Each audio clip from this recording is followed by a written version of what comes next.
There is a watch vandal out there. He is a Paris-based watch designer taking the watch world by storm. His name is Romeric, but he goes by Seconde Seconde. Seconde Seconde. Romeric at one point tried to start his own watch company, but eventually settled on modifying vintage watches with his own designs. And these days, he's everywhere. So I got my hands on a couple of his newest creations. As I've observed his work and chatted with him, I'm starting to understand this guy's process a little bit. So this week, let's take a deep dive into some of these quirky watches, and you can decide if one of them is in your future. Why do we wear watches? For me, it certainly isn't to just tell the time. I mean, I've got a much more accurate device for that. Watch enthusiasts often invoke engineering, craftsmanship, but we also forget about fun sometimes. The Atelier Wen Perception is a highly competent watch. Its case is impeccably finished with angular facets and subtle curves. The bracelet, modeled after the Vacheron Constantin 222, is petite yet extremely solid. Even the small details are thought of, such as an adjustable clasp with the logo as a trigger button. The dial, what can I say? It's a handcrafted guilloche dial by master Chinese craftsman Chen. This aquamarine color over the guilloche pattern is crazy. It almost looks like it emits its own light sometimes.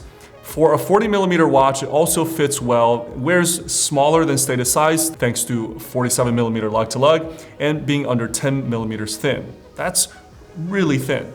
For $3,500, the attention to detail here is frankly jaw-dropping, much like the expression left on this lion's face on the caseback. Behind there is a Chinese dandong movement with a plus/minus 10 second per day accuracy. I admittedly don't know much about this movement. I know it doesn't hack, but I do know that these guys will stand behind their product. We, for example, had a gentleman on the Watch Crunch app have an issue with his Atelier Wen bracelet clasp. He posted about this, and the founder of the company responded, and my understanding is that he was sent a new unit. Class act.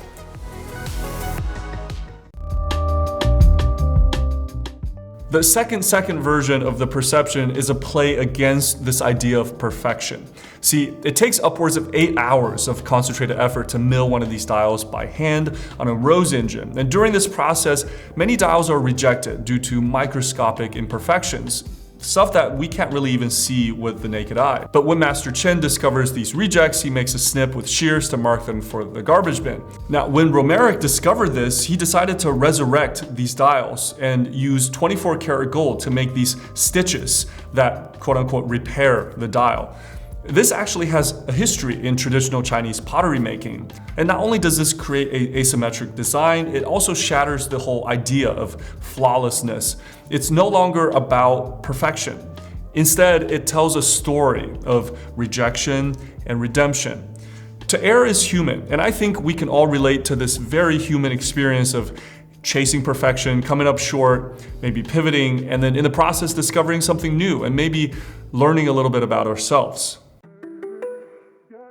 The next piece I want to highlight is the Maen Manhattan. This was a 37mm dressy piece modeled after the Vacheron Constantin Royal Chronometer. It looks like something straight out of the show Mad Men.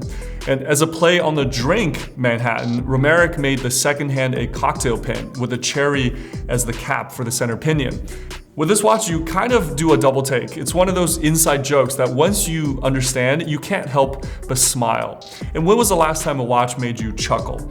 It's interesting that Romeric chooses to use these kind of pixelated designs, almost like he's not trying to make a photorealistic rendition of whatever he's doing, because I think it's more about the idea and not the thing itself, and the added low-res element is done on purpose to make it look cartoonish.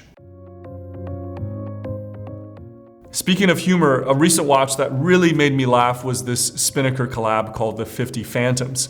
So it starts life as a 43mm, surprisingly wearable diver driven by a Seiko movement. But when Romeric got his hands on it, he really went all in. It's a play on the Blancpain 50 Fathoms, but when Spinnaker released this around Halloween, it got 50 little ghosts floating across the dial. These little Caspers, they're all applied and they're loomed in 2 different color looms. At the 6 o'clock, the water resistance is shown as no feet. Get it? Ghosts have no feet. I can't even. The bezel on this version also has a faded look, which we enthusiasts call a ghost bezel, so very on brand. Even the rotor on the back features a loomed little ghost. Spooky. The watch is finished rather well, and at sub $500, they aren't priced like art, making this creation accessible to the public. In fact, if you ask Romeric, he doesn't like to call himself an artist. He prefers to think of himself as a creative with a contrarian bent. Tomato, tomato. I mean, I don't get all of his creations. For example, the Timex collabs with the foods on the dial. It was a little bit just too silly for me. My little brain can't wrap herself around why he would take this Frederic Constant dress watch and scatter the markers all over the dial. I did enjoy the Lima watch collab with the swappable bezel, where underneath on the case he's inscribed, "If you aren't Marlon, put a bezel on it."